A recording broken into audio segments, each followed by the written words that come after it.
boa tarde, bem-vindo a mais um Zoom Aurora, agora 4 horas e 9 minutos, né? A gente nunca vai entrar no ar certo, já percebeu isso, né? Bom, Zoom Aurora tá no ar, é isso que interessa, e hoje a gente não tem muito tempo para falar aqui, não é, Josiel? Hoje o programa tá recheado, o programa tá com uma entrevista exclusiva com o jornalista Emerson Tchalian, 30 anos de carreira, passou aí pelo SBT, pela Rede TV, trabalhou junto com gigantes nomes do jornalismo do nosso país, incluindo Boris Casoy, incluindo Siqueira Júnior, Marcelo Rezende, por último agora José Luiz da Atena, Marcão do Povo, Cristina Rocha, Dani Brandt, só gente boa. E, claro que gente boníssima, gente da melhor qualidade, né? É o meu amigo Emerson Tchalian, que vai ser o nosso entrevistado de daqui a pouco no Zoom Aurora. E tem mais, não é, Josiel?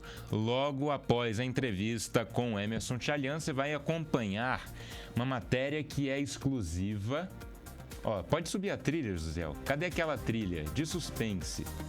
Porque você que está me assistindo, presta atenção, hein? Uma matéria exclusiva. A equipe do Zoom Aurora foi a primeira a ser chamada, foi a primeira a ir.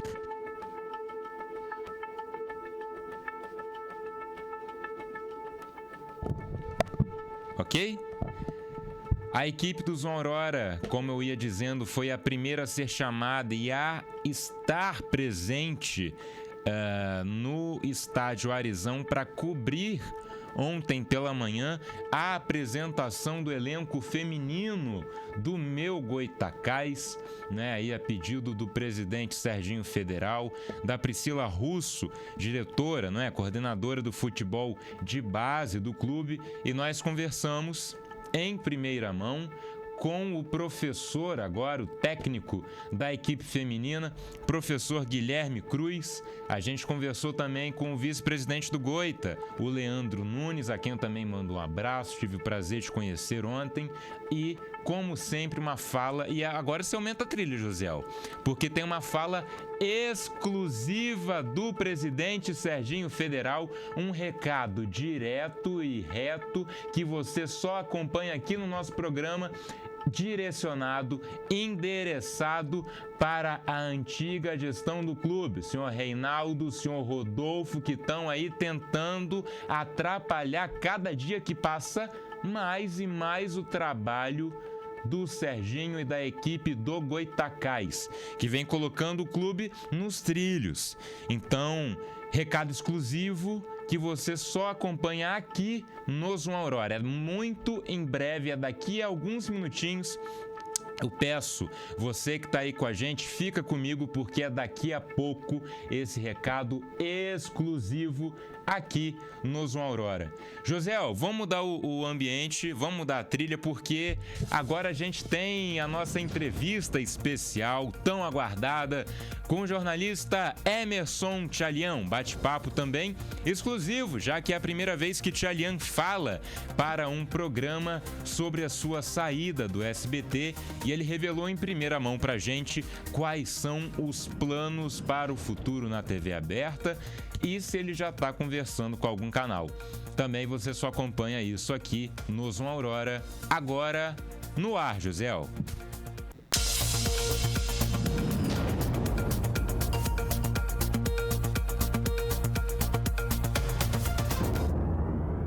Zoom Aurora de volta, e agora, finalmente, a entrevista que a gente estava esperando.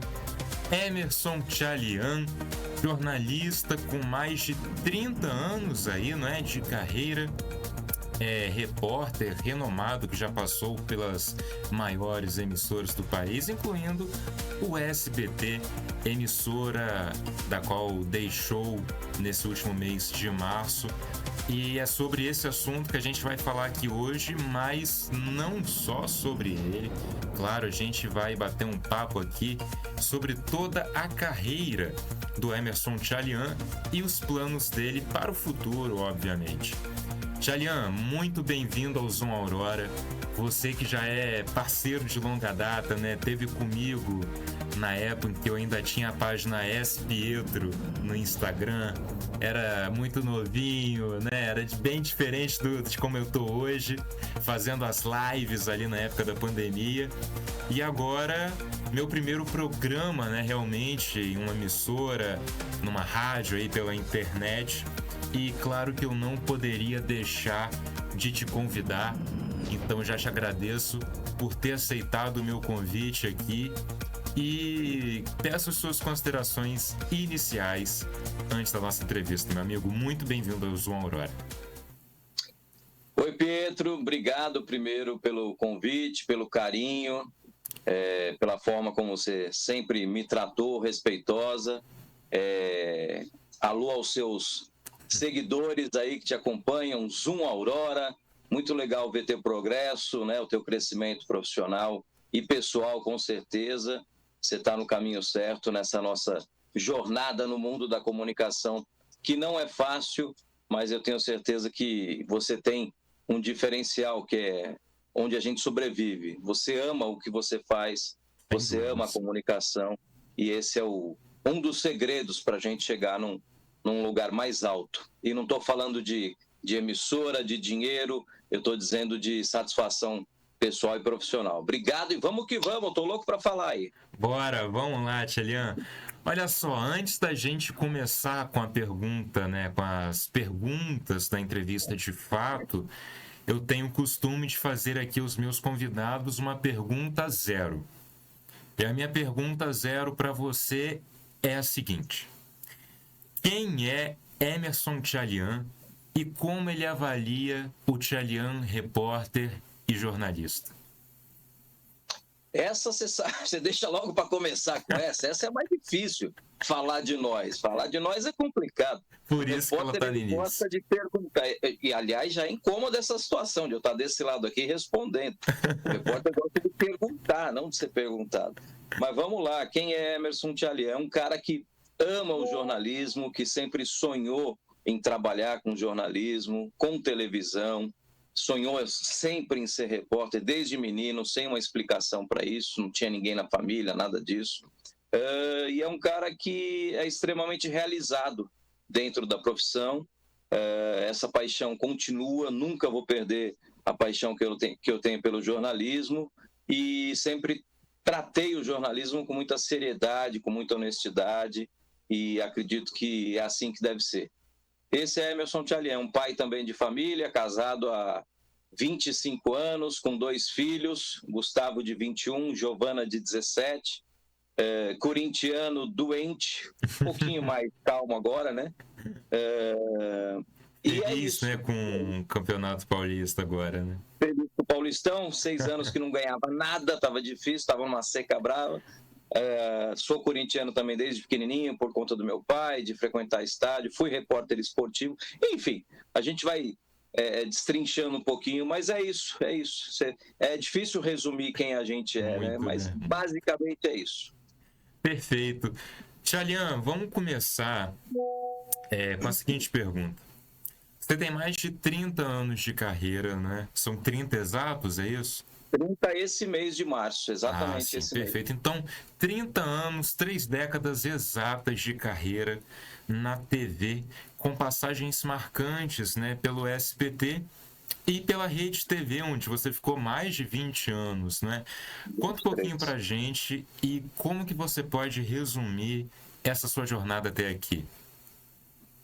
Pietro, é muito legal chegar a essa marca e muito difícil. Eu sei que não é uma marca que a gente pode desprezar, e não é se vangloriar, vaidade, não é nada disso. É uma vitória pessoal de alguém que nunca teve condições financeiras boas, que estudou em colégio público a vida inteira, pagou a faculdade às custas um pouquinho do pai, fui bancário para pagar a faculdade também. Comecei a trabalhar com 15 anos no Banco Bradesco, mas sempre querendo ser jornalista. E o começo nunca é fácil. Eu sonhava em trabalhar no SBT. O meu grande sonho de profissional era ser um contratado do SBT na emissora do Silvio Santos. Nunca sonhei com a Globo, nunca tive esse desejo, essa vontade, e respeito todo mundo que está lá, tenho muitos amigos na Globo, mas o meu sonho sempre foi o SBT, por conta do Silvio Santos. E eu estava estudando já no 3º ano de jornalismo, sonhando com SBT, e aí eu soube que televisão é assim, tá? Tinha um diretor lá no jornal do Boris Casoy, TJ Brasil, que era o jornal de maior credibilidade do SBT naquela época, Sim. em 95, e um diretor que estava lá abaixo do Boris era um amigo, da minha tia, uma irmã da minha mãe, muito querida, e ela sabia que eu queria ser jornalista e falou, olha, eu conheço tal pessoa lá no SBT, você não quer falar com ela? Eu falei, pelo amor de Deus, me dá o telefone agora, era tudo telefone, né? E aí liguei para lá, falei com a secretária dele, ele me atendeu por telefone, a gente conversou rapidamente, e aí eu queria marcar um dia para ir lá, né? Aí foi muito difícil, passou a não responder mais, eu já estava perdendo a esperança, aí um dia eu falei para a secretária, Cleide, falei, olha, avisa aí o nosso diretor que eu estou faltando no banco hoje para ir falar com ele. Ela falou, não faça isso, não falte no trabalho. Eu falei, eu vou faltar, eu preciso falar com ele tem que me receber. Resumindo, depois desse meu apelo, ele me recebeu, conversamos, eu era estudante ainda, como eu falei, e ele me deu uma chance. Na antiga sede do SBT, na Vila Guilherme, aqui em São Paulo, na rua Santa Veloso, onde era gravado o Bozo, o Programa Livre do Serginho Groisman, o Aqui Agora, o TJ Brasil. E quando eu entrei lá a primeira vez, eu fiquei maravilhado. Eu falei, meu Deus, não acredito, né? Que eu tô aqui. Finalmente, Depois de muita luta, eu falei, meu Deus. Encontrei o Boris no corredor, logo assim no primeiro dia. Eu falei, não é possível. Porque a TV, Pietro, era muito forte. Hoje ainda é. Mas você imagina nos anos 90, sem celular, sem internet, a força que tinha a televisão. A gente mede isso até pelos números de audiência da época e de hoje, né? Exatamente. Então era uma magia, de fato. A gente via o que acontecia lá e imaginava, caramba, eu nunca vou chegar perto de alguém que trabalha em televisão. Quanto mais entrar. Mas fui lá, comecei como rádio escuta no TJ Brasil, era um jornal muito, muito bom, profissionais gigantes, Boris Casoy, Heraldo Pereira, Zileide Silva, Mônica Waldvogel, tinha um time fantástico, e eu lá, um menininho, 20 anos, no meio daquela turma toda, e entrei como rádio escuta, que é o cara que fica ouvindo, hoje menos, né, mas rádio de notícias, ficava ligado na televisão também, e eu tinha uma máquina de escrever na minha frente, que eu datilografava as notícias que saíam no rádio e na televisão, depois eu tirava a xerox, uma cópia, e entregava de mesa em mesa as principais notícias, porque era assim. Para poder montar pauta, para espalhar, né? Ali pela redação. Era uma época sem internet, entendeu? Então as notícias tinham que chegar de algum jeito. E eu comecei fazendo isso. E aí aprendi a escrever corretamente, porque a gente, como jornalista, não é obrigado a saber tudo. Mas escrever corretamente é uma obrigação nossa e falar corretamente, né? Sim. Só que eu errei muito até aprender, né? E a gente tinha um dicionário Aurélio, que é antigo, não sei se vocês lembram, muito grande. Já tive um mini Aurélio. Pois é, e tinha um Aurélio grandão, e a gente ficava na minha mesa ali do lado. E uma vez eu escrevi uma palavra errada, eu não lembro qual era essa palavra, e um dos editores de texto lá, já veterano, chegou gritando, batendo no dicionário, me humilhando. Não é assim que escreve, pega esse dicionário, isso aqui não está aqui à toa, não é um enfeite. Usa isso, mas gritando.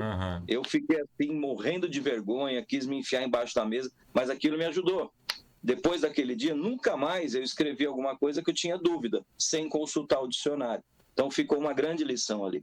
E foi, assim, um tempo muito bacana, de aprendizado mesmo. Fiz a queda do avião dos Mamonas Assassinas em 96, aqui na Serra da Cantareira, em São Paulo. Tudo isso como produtor, tá? Aí eu fui crescendo internamente como produtor de externa, pauteiro, fiz chefia de reportagem, fiz tudo na redação. E aí cobri outros acidentes aéreos, o da TAM também de 96, no Jabaquara, cobri o presidente Fernando Henrique Cardoso na época, dava plantão no apartamento dele.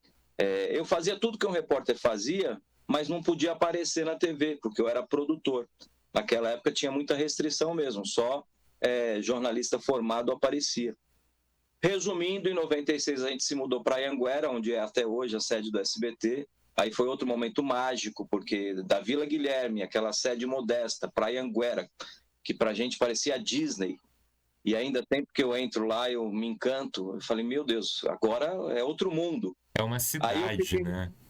É uma cidade, é impressionante. Já conhece? Não, você não veio ainda. Não, nunca saí do estado do Rio. Na real, Não não, viu? minto. Já saí, fui no Espírito Santo, né, em Guarapari, mas assim, essas viagens grandes, vamos dizer, visitar uma emissora como o SBT, uma Record ou até uma Globo, nunca. Põe isso na tua agenda, tá? Faço Tem que questão que um colocar. dia você venha. Não estarei lá provavelmente para te receber, mas vale o passeio. Nós fomos os dois como visitantes. Isso pode ser. Olha, Então, pode eu concluir. fiquei lá até 98, e aí em 98, isso, como eu te falei, numa época que tinha um Aqui Agora muito forte, era um fenômeno realmente. Eu sempre queria trabalhar no Aqui Agora, porque eu sempre fui mais popular assim, mas eu trabalhava no TJ Brasil, que era o jornal mais sério. Mais centrado, Mas sim. estava feliz demais. Aí em 98, o Boris tinha saído, tinha ido para a Record em 97, a gente continuou. Eu pedi para o chefe da época me dar a chance de eu ser repórter. Pô, já estava lá há 3 anos, fazendo muita externa, cobrindo grandes acontecimentos. Eu pedi uma chance, já tinha me formado como jornalista, e aí ele me falou, olha, você não tem experiência ainda, sai e um dia você volta. Com uma dor no coração, claro que eu não queria sair nunca do SBT, mas com uma dor no coração, eu comecei a procurar um emprego de repórter, como repórter. E aí pintou uma chance numa TV ligada a uma universidade federal daqui de São Paulo, da área de medicina, que é a Unifesp, Escola Paulista de Medicina. Eles montaram uma produtora para fazer programas na área de saúde, exibia na TV a cabo. Eu fui lá, fiz um teste de repórter e passei. E ganhando 5 vezes mais do que eu ganhava no SBT, mas não fui pelo dinheiro. Eu fui para o sonho de ser repórter. Sim. Deixei o SBT, fui para lá. Fiquei 3 anos lá, fazendo só programas de saúde. E aí tive pautas legais também. Fui para o México fazer Paralimpíada, que antigamente era Paraolimpíada, em 99. A única equipe de TV do Brasil, ninguém ligava para Jogos Paralímpicos, ainda liga pouco. Sim, Mas sim. naquela época ninguém quis ir, a gente foi porque era ligado à área de saúde. E aí eu fiz um material muito bacana, enviei para as emissoras daqui, a Rede TV usou matéria minha, a Band usou matéria minha, e mandei para Globo Imagens, para todas, para SBT. Foi muito bacana. Fui para a Amazônia fazer um documentário lá também, numa comunidade lá que tinha muitos casos de catarata, e fui para lá também pela TV Unifesp. Foi muito legal. Só que aí eu tinha outro sonho. O primeiro era ser repórter, beleza, realizei na TV Unifesp. Aliás, o primeiro não. O primeiro era trabalhar no SBT. Realizei. Já tinha realizado o primeiro, sim. Já tinha realizado com 20 anos. O segundo era ser repórter. Realizei, fora do SBT, na TV Unifesp. O outro era ser repórter esportivo, porque sempre gostei de futebol, para ficar perto do Corinthians e tal. E aí a Rede TV estava começando. A Rede TV inaugurou em novembro de 99. Em janeiro de 2001, eu fui para a Rede TV. Eu fiz meu portfólio lá, levei uma fitinha VHS lá para a Rede TV, e o Alberico Souza Cruz, que era o diretor de jornalismo, ele estava na Rede TV. Alberico Souza Cruz, para quem gosta de jornalismo, ele é um dos grandes nomes do Jornal Nacional. Ele foi o responsável... depois você dá uma olhada, pesquisa a história dele. Eu confesso que, pelo menos por nome, eu não conhecia. A geração mais anterior, você falar Alberico, é uma coisa assim, que é o papa do jornalismo. Ele foi responsável pelo polêmico debate Lula e Collor, em 89, que acabou favorecendo o Collor naquela época, na edição, e o Jornal Nacional... que foi pro JN, né? Essa história eu conheço, mas eu não lembrava do nome. O Alberico era o chefão da época lá. E aí ele estava na Rede TV e para mim foi, uma honra o Alberico me aprovar como repórter para o esporte. E aí eu entrei como repórter esportivo no Bola na Rede, que tinha o Juca Kfouri comandando, e no TV Esporte, que era o Cajuru, que hoje é senador, Jorge Cajuru. Passei a integrar a equipe de esportes da Rede TV. E aí foi muito legal, realizei o sonho de cobrir futebol. A Rede TV fazia basicamente futebol. Paulistão, a gente transmitiu na época lá pouquinho da Copa do Brasil. Então, foi muito legal. Fiquei bons anos fazendo futebol na Rede TV. 2008, a Rede TV acabou com o esporte, com o Fernando Vanucci, saudoso amigo e baita profissional, estava lá comandando. Acabaram com o programa de esportes e falaram que eu tinha que ser jornalista de geral. Sim. Terno e gravata, fazer pautas gerais, e eu não queria. Eu falei, não, eu sou repórter esportivo. Eu trabalho de camisa polo, eu não vou pôr gravata e terno, não quero fazer isso. Mas aí um chefe meu da época falou, vai trabalhar, põe sua gravatinha, o seu terno, você tem filhos, e vai que você goste de fazer isso. E aí entrei para o jornalismo geral, fiz grandes coberturas também aqui em São Paulo pela Rede TV, fora de São Paulo também. O caso Isabela me marcou, quando ela foi, lembra aquela menininha de 6 anos, jogada do prédio pelos Nardoni? Sim, famoso. Isabela Nardoni. Sim, sim. Eu cobri esse caso diariamente. Na época, quem apresentava o Rede TV News era o Marcelo Rezende.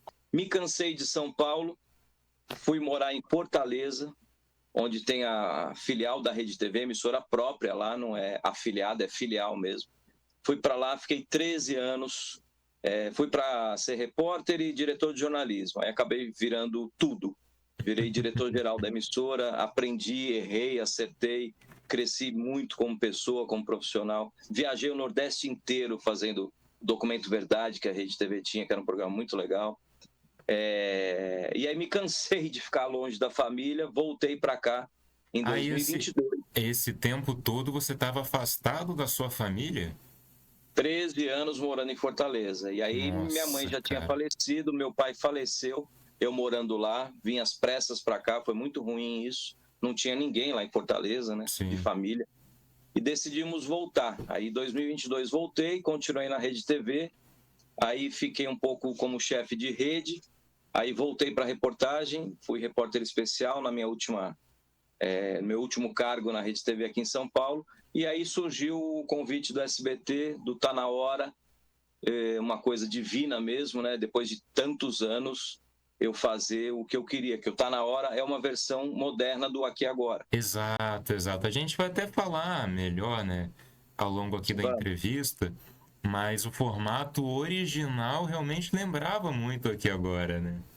E é inspirado mesmo, tá? Sim. Não é... parece, é semelhante, não. Quando eu fui convidado, a diretora me falou exatamente isso. Ela me via muito no Siqueira Júnior, né? Que foi, aliás, o Siqueira tem que falar, foi uma fase muito bacana. A gente vai falo falar. Com ele até hoje. Muito legal. E aí ela achou que eu tinha um perfil pro Tá Na Hora. E eu falei, pelo amor de Deus, o SBT não é convite, é convocação. Eu tenho Era o que você queria desde o começo, né? Exatamente. Falei, mas são 23 anos na Rede TV. Eu entendi que era um ciclo que estava se encerrando e vamos lá, vamos encarar esse sonho de voltar. Eu queria voltar para lá, na verdade. Eu sempre pensei em voltar para lá. E aí voltei para o SBT. Aí o restante da história, mais ou menos, você já acompanhou. 1 ano lá no Tá Na Hora, mas a gente vai falar com mais detalhes. Vamos Estou aqui agora batendo esse papo com você. Bom, Tchalian, agora vamos para umas perguntas, né, um pouco mais diretas, mais objetivas, até por conta do nosso tempo. Mas antes da gente entrar exatamente aí no assunto do Alerta Nacional, do Siqueira, do Tá Na Hora, que eu vou pegar um pouco, hein? Eu vou fazer pergunta polêmica aqui, hein? Mete bronca, aqui eu não corro de nada, não. Perfeito, mas olha, antes da gente entrar nesse assunto, o SBT foi uma casa muito especial para você. Você já queria estar lá, né? Desde o início, de quando você começou a pensar na sua carreira no jornalismo. Queria que você resumisse para mim, de uma forma bem direta, qual que foi o momento que mais vai ficar na sua memória relacionado ao SBT, a sua passagem na emissora. Positivo ou negativo? Tanto faz. Ou se você quiser um positivo e um negativo. Eu prefiro falar do positivo, mas eu posso citar o negativo também. O positivo foi o meu retorno para o SBT. A minha volta para lá foi mágica, assim como foi a primeira vez que eu entrei lá na sede da Vila Guilherme. Passou um filme na cabeça, porque assim, aquilo que eu te falei, a sede é maravilhosa, você entra ali, parece que você está passando por um portal onde você vai para outra dimensão realizar seu sonho. E eu vivi isso intensamente, eu me dediquei muito, porque foram 26 anos longe para eu voltar ao SBT. Quando eu volto para o SBT agora, em 2024, eu encontro na redação o mesmo chefe que tinha me dito que eu não tinha experiência, precisava sair e depois voltar, por uma ironia do destino. Ele já tinha saído do SBT, trabalhado em outras emissoras e voltou, e estava lá também. Quando eu encontro ele, eu falo, caramba, lembra dessa história? Não, não sei o quê. Falei, eu esperei 26 anos para voltar e estou aqui. Mas você vai ter o quê? Eu falei, repórter, o que você não deixou na época. Caramba! E me deu um abraço e tal. Isso me marcou também, né? 26 anos é muito tempo. Se você não tinha experiência naquela época, já tendo feito muita coisa na emissora, mesmo que atrás das câmeras, 26 anos agora de experiência, né? Não tinha como ele contestar, né? Não tinha Pois como. é. Mas olha... foi marcante isso também. Acredito que o momento marcante de um lado negativo tenha sido a demissão. Sim.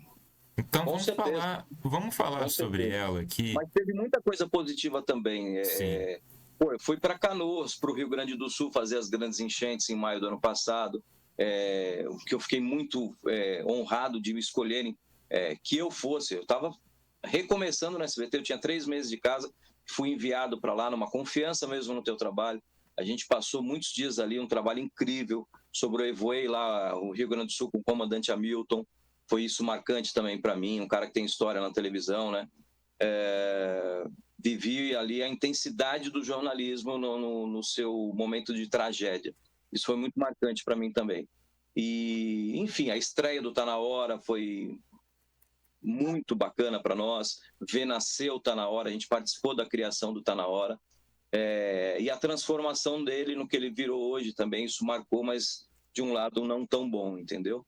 E a parte ruim, negativa, que ficou, assim, 30 anos de televisão, eu nunca tinha sido desligado.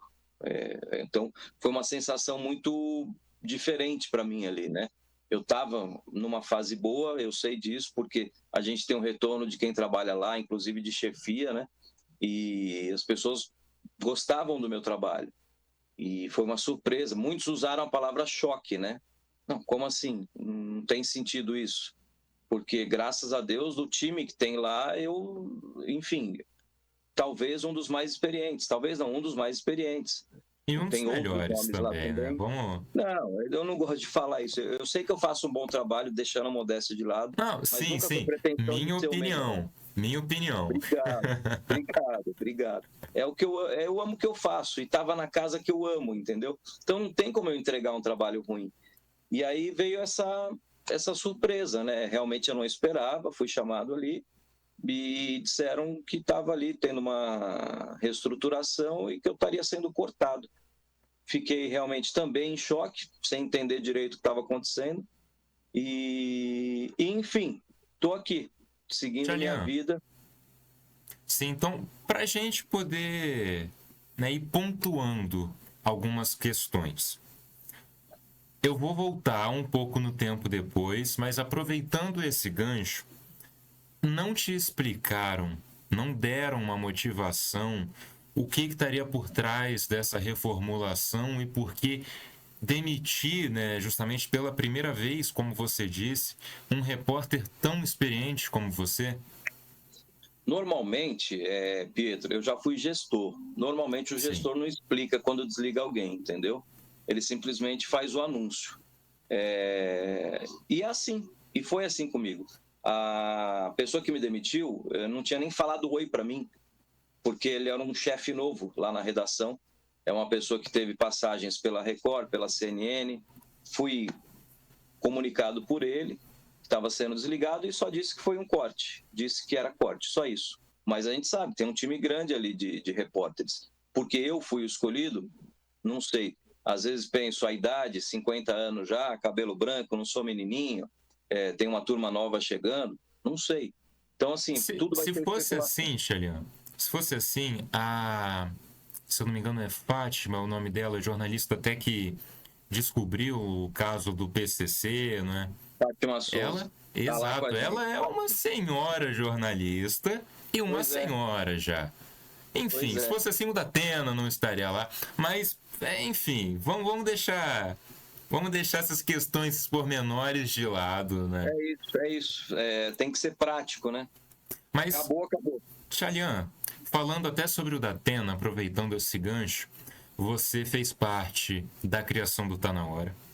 O Tá Na Hora, que era o programa que você queria participar desde a época do Aqui Agora, né, que você fez parte desse processo de criação dessa nova versão, que eu acho que até você vai poder explicar um pouco sobre a questão do nome, né? Era para ser Aqui Agora antes e virou Tá Na Hora por conta das afiliadas, é isso? Sim.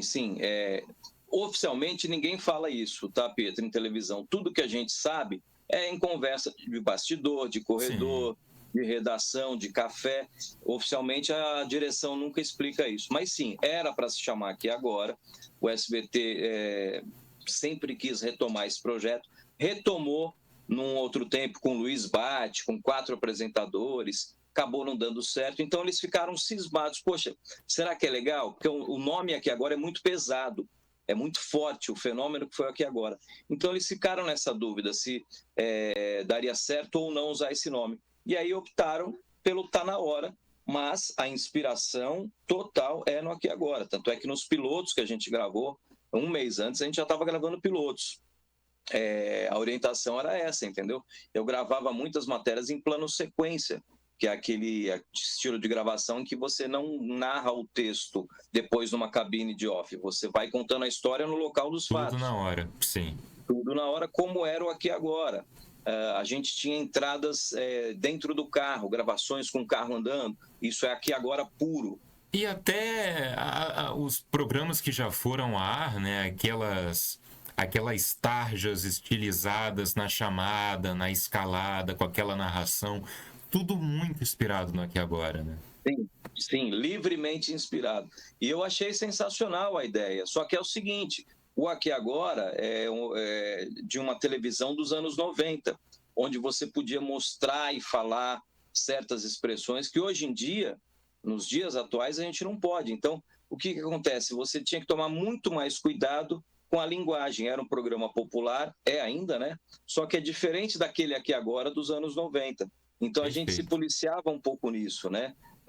A TV mudou, a sociedade mudou, mas o Tá Na Hora é o Aqui Agora dessa geração, de um jeito um pouco diferente, com um time diferente. E agora ele na verdade, é um Brasil Urgente, né? Da Band no SBT com o Datena, porque mudou completamente do jeito que ele nasceu. A gente já está com 30 minutos aqui. Caramba, a gente está chegando... Quando o papo é bom... Pois é, mas quando o papo é bom, a gente vai conversando. Por mim, cara, eu falo aqui que se eu pudesse, meu programa teria 2, 3 horas. Eu ficaria 1h30. É muito também, o povo cansa de nós. Não tem nada disso. Depois nos cortes, né? Aproveita pro corte aí. Mas então, vamos lá. Pra gente ir matando os assuntos de forma mais objetiva. Bora. Como que você vê a reestruturação do Tá Na Hora? Tá Na Hora de hoje é um outro programa bem diferente do Tá Na Hora que eu ajudei a criar. O Tá Na Hora tinha uma mistura de entretenimento com jornalismo, a gente tinha Márcia Fu, Toninho Tornado, a gente tinha o comandante Hamilton fazendo pisca-pisca SBT, e a gente indo nas casas entregar prêmio. Eu fiz uma dessas aí, você ia entregar produto Jequiti, Telecena. Sim, eu lembro. Você lembra disso? Então, assim, esse Tá Na Hora que nasceu com a pretensão de ser o novo Aqui Agora do SBT, não é o Tá Na Hora de hoje. Hoje o que o Datena apresenta, o Datena é mestre nesse estilo de programa policial. Ele é referência para todos nós como apresentador de jornalismo policial, mas é um outro programa, não tem nada a ver com Tá Na Hora. Você vê, é o Datena, é o comandante Hamilton o tempo todo batendo bola com ele. O comandante Hamilton é um monstro da televisão também. O único e é uma duplaça também. Piloto na televisão, é sensacional isso. Ele se formou em jornalismo para poder passar informação. Só que é outro programa. O Datena usa muito porta-voz por telefone, alguém da PM, alguém da prefeitura, do CGE, para falar de chuva, né? Então, você vê, tem as intervenções dos repórteres, sim, tem, mas é muito menor do que era no Tá Na Hora. O Tá Na Hora a gente fazia o programa junto com o Marcão do Povo e a Cristina Rocha, depois com o Marcão e a Márcia Dantas, depois só com o Marcão, mas o tempo todo era o Marcão batendo bola com a gente entrava várias vezes no programa e realmente a gente sentia que fazia junto, né? Esse programa de hoje não, é mais o Datena ali, a experiência e o nome dele conduzindo esse programa que continua com o nome Tá Na Hora. Por que você saiu do Tá Na Hora? Acho que já está meio explicado. Ou por que te repassaram ali do Tá Na Hora para o Primeiro Impacto?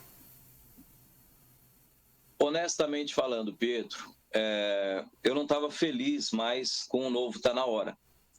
Eu me sentia subaproveitado no novo Tá Na Hora. Entrava às vezes uma vez só durante o programa e tinha que falar muito rápido, uns 30, 40 segundos, não tinha tempo de contar a história. Então eu estava trabalhando já um pouco descontente, eu não gosto disso, porque eu amo a profissão, amo o jornalismo, amo o SBT, e eu não estava me sentindo bem aproveitado fazendo o novo Tá Na Hora. E aí eu passei para o horário da manhã, foi uma decisão até do programa mesmo, que vários repórteres passaram para o horário da manhã para produzir matérias para a gente exibir no Tá Na Hora à tarde. E é normal, a gente não tinha praticamente ninguém de manhã exclusivo para o Tá Na Hora. E aí passei a fazer o horário da manhã. Aí a gente tem o Primeiro Impacto de manhã. A gente não, o SBT, né? Tem o Primeiro Impacto de manhã. E o Primeiro Impacto, na versão com a Dani Brandi, estava carente de um repórter masculino. Então a diretora do Primeiro Impacto com a Dani Brandi pediu um repórter masculino. E pediu que fosse eu. Eu acabei indo para o Primeiro Impacto. E aí voltei a ser o que eu era na primeira fase do Tá Na Hora, entrando muito mais vezes, dando informação completa, com tempo. E com formato mais parecido também, né? Exatamente. Eu criei um slogan sem querer no Primeiro Impacto. A gente começou a fazer lixos espalhados por São Paulo. E aí, na primeira entrada minha sobre isso, eu falei, você chama, o SBT aparece. Estamos no bairro tal, Itaquera. Sim. A diretora pegou isso e falou, caramba, isso é legal. E ela botou na tarja, você chama, o SBT aparece. Quando eu fui ver isso mais tarde no YouTube, eu perguntei para ela, falei, vem cá, tô aqui meio em dúvida, vocês já usavam isso aqui no Primeiro Impacto ou é de agora? Ela falou, não, você criou esse slogan. E eu achei sensacional. Legal. Falei, caramba, até me arrepia. E curti demais isso, porque, poxa, é o SBT, né, caramba? E estava muito legal fazendo o Primeiro Impacto. Então foi isso, foi esse processo. Eu estava muito feliz, a Dani Brandi, a gente tem uma interação muito boa, a diretora muito satisfeita. Até ela comentou, caramba, eu te dava 7 assuntos para você falar ao vivo e você falava todos os 7, sabe? Sensacional. E veio isso aí que aconteceu. Tchalian, antes da gente encerrar, não dá para eu fazer essa entrevista com você, independente da duração, do tempo, sem falar do Alerta Nacional e sem falar de Siqueira Júnior.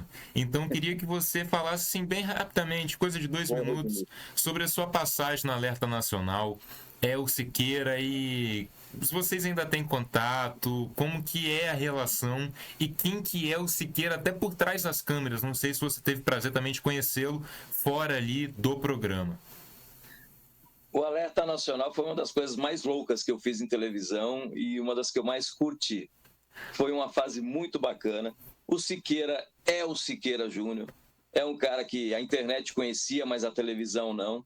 E a gente ficou junto de 2020 até o meu retorno para São Paulo em 2022. Sim, coincidiu também com o fim do Alerta Nacional, da parceria da Rede TV e da TV A Crítica.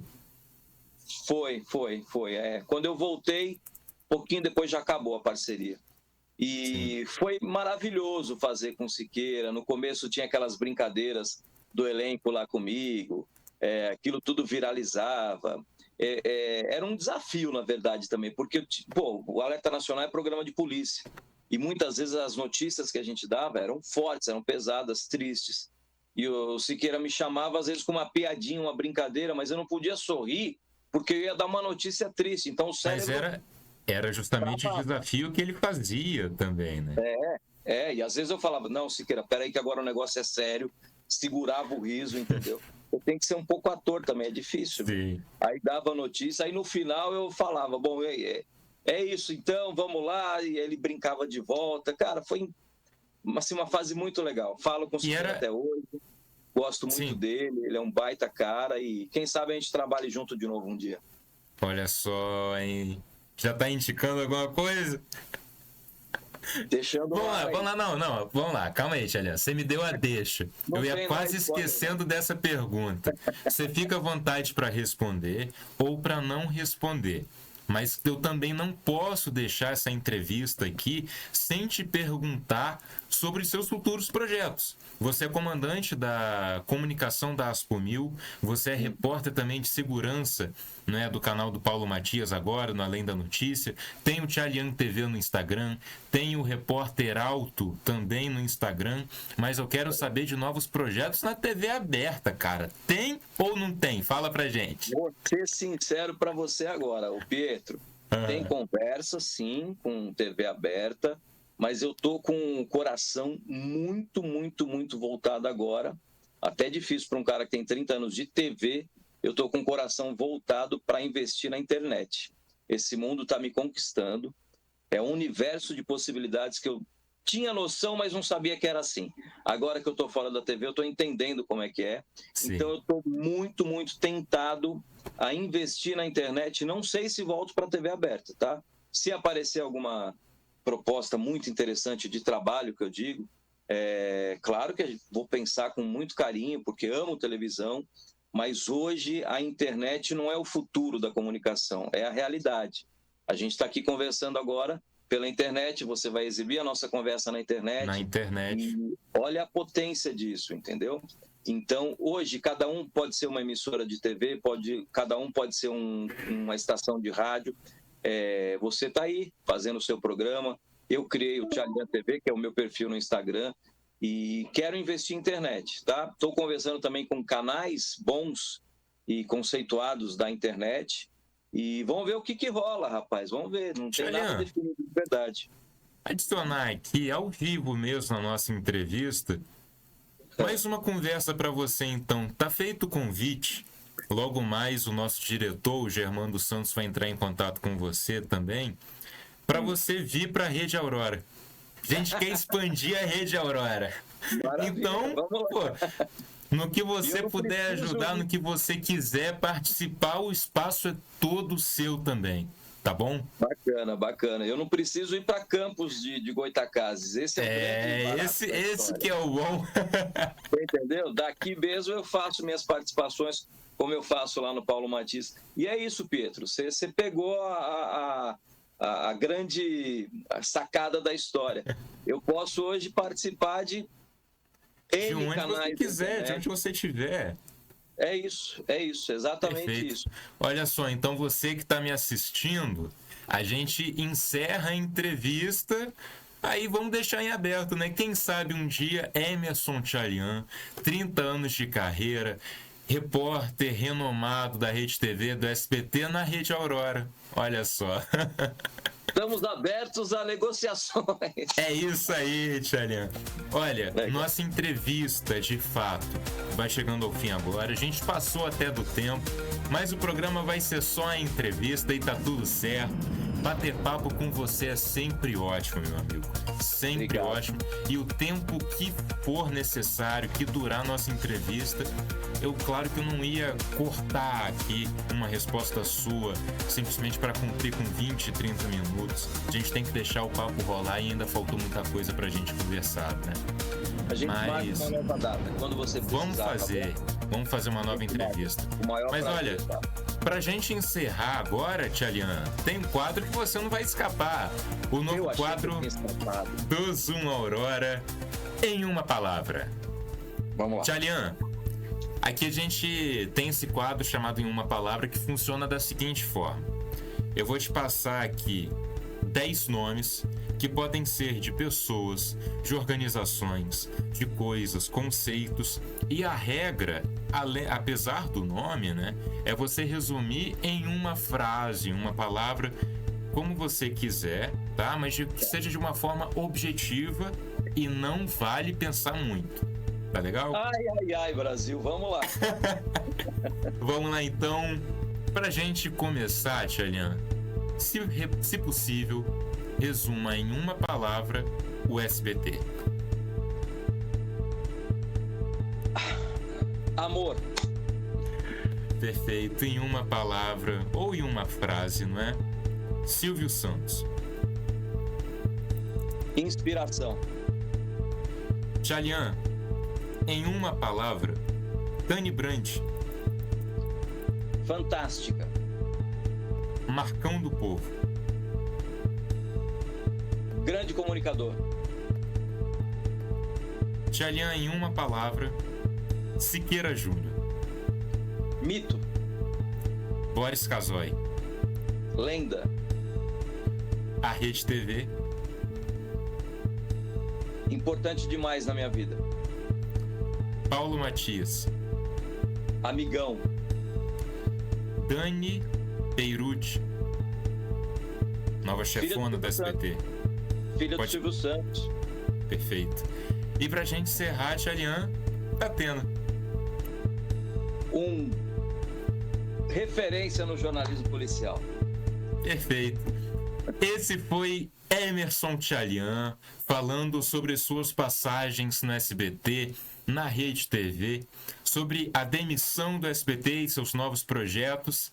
Esse daí é o Emerson Tchalian, para quem ainda não conhece. É um cara gente boa, aberto a conversas, não foge de nada e super humilde, né? Além de muito talentoso. Tchalian, é até difícil, cara, mas como eu falei, eu queria ficar aqui conversando com você mais e mais tempo, mas pra gente encerrar, a minha consideração final não pode ser nada além de um agradecimento muito grande por toda a sua recepção comigo desde a época das lives, né, no S. Pietro. Eu muito novo ainda, não era ninguém, vamos dizer assim, né? E agora, né, que você, como eu falei, você não poderia deixar de participar do Zoom Aurora, né? Então, obrigado, muito obrigado sempre. E tá feito o convite para você voltar aqui no nosso programa e conversar de muitos mais assuntos que faltaram. Então, Tchalian, suas considerações finais, meu amigo. Pietro, obrigado a você mais uma vez por todo o carinho, pelo respeito, pela consideração, pelas palavras, pelo conhecimento da história. É importante se preparar para uma entrevista e você se prepara, você leva a sério. Quero retribuir esse carinho dizendo que você, apesar de jovem, é um baita comunicador. Você tem a comunicação. Muito obrigado. Pode acreditar nisso. Você tem o dom da comunicação, a gente conhece de primeira. Invista na sua carreira, não desista dos seus sonhos, siga brilhando e obstáculos virão. Fazem parte do nosso crescimento profissional e pessoal. Não desista, siga firme que você certamente vai ter o seu lugar também entre os grandes nomes. Eu acredito nisso, tá bom? Obrigado pelo carinho, meu amigo. Estou à disposição, sempre que você precisar. Pode demorar às vezes, nossa vida continua maluca, né? Mas saiba que sempre estarei à disposição, tá bom? Perfeito. Esse foi Emerson Tchalian e a gente volta agora com mais um Aurora. Fica com a gente porque ainda tem muito mais programa pra você. Aquele GC.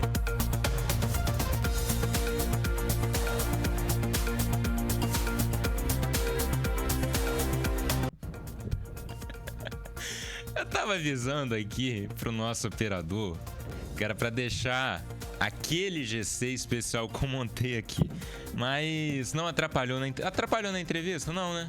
Não atrapalhou não, é isso que importa, tá tudo certo. E o GC... Agora sim! José ficou ocupado rindo da minha cara, esqueceu até de colocar aqui. Mas olha, obrigado mais uma vez. Obrigado mais uma vez ao Tchalian pela entrevista. Obrigado a você que acompanhou durante, né, esses 45 minutos agora de entrevista. A gente tá de volta. Eu peço para você continuar comigo.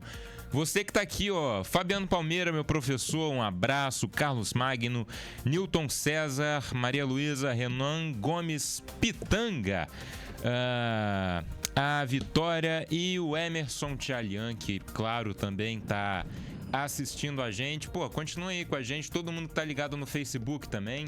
Você que tá nos assistindo pela tvaurora.com.br, pelo canal 171 da Soul TV. Canal 16 é da onde mesmo, José? É da Infoline, não é? E os demais canais de streaming e TVs aí, como a gente tem a Vivo Play, se eu não me engano, a TV Boa Viagem, a gente também tá nesses aplicativos. Eu descobri essa semana pelo Tchalian, não, pelo Papauá, nosso amigo Papauá.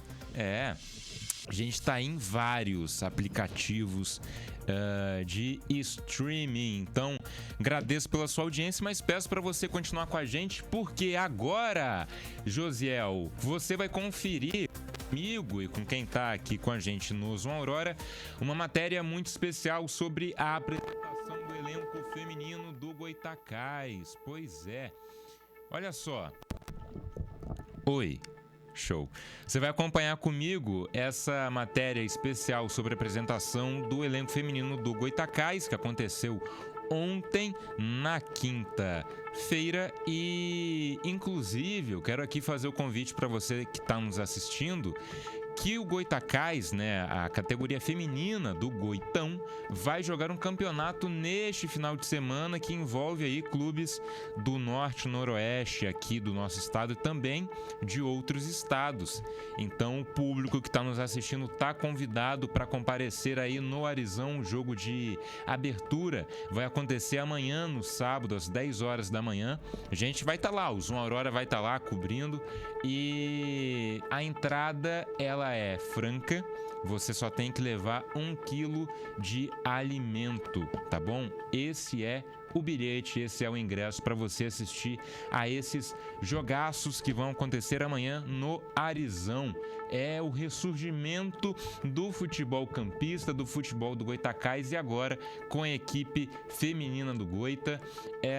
Você leva, então, como eu disse, 1 quilo de alimento, porém o pedido aí da diretoria do Goytacás e do Serginho Federal, o presidente, é que você não leve comida nem bebida, porque a cantina vai estar aberta, vai estar funcionando, e é uma forma aí de ajudar, não é, a diretoria e o clube a ressurgirem como estão ressurgindo. E olha só, além da apresentação do elenco feminino do Goytacás, tem um recado exclusivo do presidente Sérgio Alves para a antiga diretoria que você só acompanha aqui. É exclusivo do Zoom Aurora. É já, é no finalzinho dessa matéria. Então fica com a gente, porque o José vai colocar no ar agora a apresentação do elenco feminino do Goytacás. Na tela.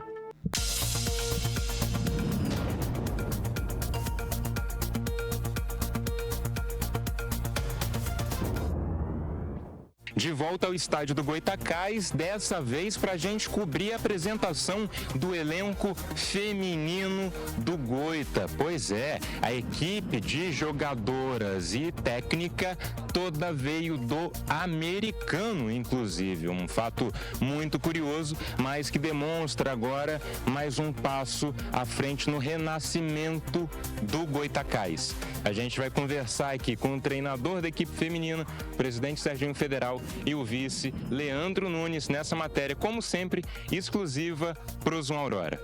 Guilherme é o professor aqui da equipe feminina do Goytacás, que está iniciando os trabalhos agora, né, Guilherme? É uma coisa curiosa que tanto as jogadoras quanto a equipe técnica vieram do americano, isso. Fala pra gente rapidinho sobre esse início de trabalho aqui no Arizão, como que está sendo essa experiência. Bem-vindo ao Zoom Aurora e à Rede Aurora. Então, assim que eu recebi, né, a mensagem que eu não fazia mais parte dos planos do americano, né, logo em seguida recebi o convite do presidente Serginho, me convidando, né, para assumir o feminino do Goytacás. Fiquei muito feliz, né, com a proposta, e logo em seguida aceitamos. Iniciamos uma conversa, aceitamos a proposta e ficamos muito felizes, né, e já demos início no trabalho, visando já essa competição do final de semana e também o Carioca, né. Fico muito feliz, né, a terceira passagem nossa pelo clube. A primeira passagem foi com o comando do Serginho, né, Serginho gerenciava a base na primeira passagem. No ano passado a gente fez uma Copa Rio, né, no profissional. Fizemos um bom trabalho, né, só não demos continuidade. Chegou o Luciano Quadros e a gente foi alcançar novos voos e estamos felizes com esse novo desafio. As meninas estão bem preparadas, né? Não é um trabalho inicial, é um trabalho já que vem de anos e tenho certeza que não só eu quanto os meninos, mas também o Goitacás vai colher muitos frutos com isso. Leandro Nunes é o vice-presidente do Goitacás, vai falar também sobre o retorno do Goita ao futebol profissional, a criação agora do time feminino e proposta de SAF do Goita, é isso, Leandro? Bem-vindo ao Zona Aurora, muito boa tarde. Boa tarde, primeiro quero agradecer a presença de vocês aqui. Isso muito nos alegra, porque o Goitacás depende também desse contato direto com o torcedor. É nossa prestação de contas, vamos dizer assim. É importante que a imprensa nos dê esse apoio, tem dado. Eu não posso deixar de falar da importância dessa atividade de vocês, e a casa está literalmente aberta, de portas abertas para recebê-los sempre. Eu gosto de falar de todo esse processo relembrando a origem, né? O movimento começou no dia 8 de junho, quando nós realizamos, nós, torcedores do Goitacás, em torno de 600, 700 torcedores, aqui no portão do clube, na Rua do Gás, o movimento que ficou constituído como Resistência Avanil. Inclusive, a Câmara Municipal aprovou um projeto de lei do vereador Eli Naim, que, na ocasião, que tornou o dia 8 de junho comemorativo à Resistência Avanil. Isso demonstra a importância que esse processo teve, e hoje nós estamos aqui exatamente por conta daquele movimento. Foi o renascimento do Goita esse dia, né? Na verdade, o nome caracterizado Resistência Avanil, ele tem uma profundidade maior. O Goitacás hoje existe, eu não tenho dúvida disso, por conta daquele movimento. Porque a extinção do Goitacás estava programada. E não é exagero. O Goitacás seria vendido 10, 11 milhões. E aí a gente pode falar de valores hoje, eu acho que a gente até deve falar de valores, porque fechamos a planilha na última semana da dívida do Goitacás, que passa de 11 milhões de reais. Dívida trabalhista, civil, impostos, passa de 11 milhões de reais. É triste, mas é a realidade. E nós estamos aqui para enfrentar a realidade. Naquele movimento, nós evitamos a extinção do Goitacás. Porque o que seria feito com esse valor? Pagar a dívida, e aí? Como tocaria um futebol? Como compraria uma nova área? Isso é utopia, não seria feito. Nós temos certeza disso. Então, nós conseguimos estancar a extinção do Goitacás, e agora é o trabalho da manutenção, que também é árduo. Mas também não tem surpresa, nós sabíamos que seria difícil. Mas desistir não é a nossa pretensão, pelo contrário. Então, hoje, ver o futebol feminino de volta ao clube, com um trabalho que chega pronto para ser realizado. Nesse final de semana já tem uma atividade, um torneio, o campeonato estadual logo à frente. O Goitacás tem a obrigação de disputar esse ano, além do futebol profissional, na B2, que é a 4ª divisão. Tem que disputar também o Sub-20, já temos nossa equipe em atividade Sub-20, e agora formamos a equipe feminina através do Guilherme, um profissional sensacional, que começou aqui no Goitacás as suas atividades em 2017, quando o Serginho era o responsável pela base e atuava com o futebol feminino também em seguida. Então, assim, pra gente é uma alegria muito grande poder ver o clube movimentado. As escolinhas estão acontecendo de 7 a 14 anos, nós temos o sub-15, 16, 17, o sub-19, o 20. Quer dizer, a gente tem hoje aqui no Goitacás, somando todas as categorias, agora ainda mais que o futebol feminino, em torno de 250, a média de 250 a 300 atletas. Isso é vida do Goitacás. Sim. E a gente está passando muitas dificuldades. Às vezes as pessoas, já está entrando recurso, por isso que está. Não. Na dificuldade, nós estamos com esse projeto em andamento e vamos seguir. Sobre SAF, sobre parcerias, nós ainda temos uma pedra no sapato, porque a ex-diretoria, como o Serginho colocou na ocasião com você, em uma entrevista, eles continuam insistindo em tentar voltar. E a gente tem que compreender que os investidores querem comprar o projeto e entender o que é uma excelente proposta que nós fizemos, avançamos muito. Mas aí surgiu na última semana mais essa questão jurídica, que realmente é ruim, porque você imagina um investidor colocar um recurso, não é pouco recurso, futebol é caro, colocar um investimento e daqui a pouco a justiça. Eu não acredito mesmo. Para mim é 0%, mas está na justiça. Então, assim, de repente a outra diretoria retornar. Eu não acredito mesmo, vou voltar a dizer, não acredito mesmo. Ninguém quer a volta deles. A justiça em 2 instâncias já declarou. O torcedor não quer, nós não queremos, os empresários não querem, enfim, ninguém quer. Não tem ninguém que queira o retorno deles.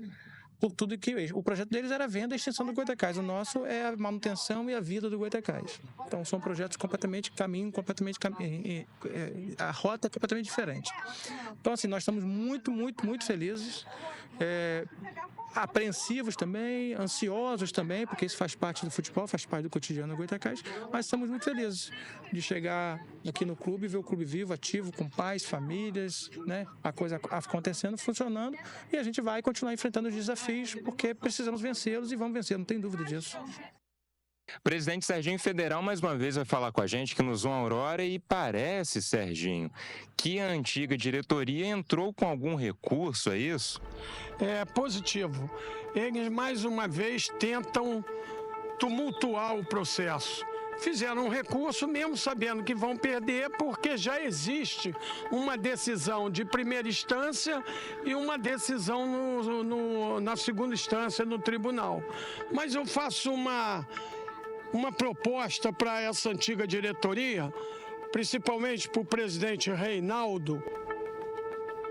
Reinaldo, se você tiver uma proposta para o Goytacás melhor do que a nossa, sem ser destruir o nosso clube e vender o Goytacás, eu entrego as chaves a você. Eu passo para você a presidência. Agora, pode vir falar comigo aqui amanhã ou a data que você quiser. Agora, eu não nasci presidente. Eu estou presidente para botar o Goytacás. A nossa diretoria quer levar o Goytacás ao futebol, a um lugar que ele não deveria ter saído. Então, se você, Reinaldo, que só sabe ser laranja do senhor Rodolfo, vem aqui, se tiver um projeto palpável, melhor do que o nosso, eu entrego a presidência.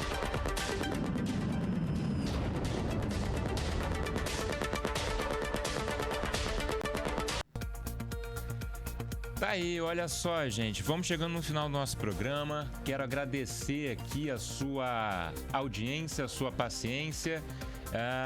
Você acompanhou aí, não é, o recado do presidente do Goytacás, Sérgio Alves, para a antiga gestão e a apresentação do elenco feminino do Goita. Olha só, semana que vem a gente tá de volta às 4 horas da tarde, nunca em ponto, você já sabe, né? Mas a gente tenta chegar aqui às 4 horas. Na sexta-feira que vem a gente tá te esperando. É feriado? Sexta-feira que vem é que dia, Josiel? Josiel, aliás, a gente já passou do tempo mesmo? Fala comigo, dá uma boa tarde. Eu não te cumprimentei hoje, cara. Tudo certo com você, Josiel? O que tem sexta-feira que vem que eu não vou poder vir trabalhar? Fala pra mim, Josiel.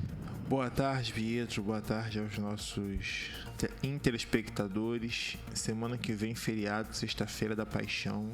Desejo a vocês um ótimo final de semana. Já adianto também que vocês tenham um ótimo feriado prolongado. E até sexta-feira, dia 25. Pois é. Tá bom, né? Então, acabei de descobrir aqui que é feriado. Sinceramente, não sabia que dia 18 era feriado. Tô por fora. José, o calendário cristão não é a minha área, né? Pois é, né? Jura? Enfim.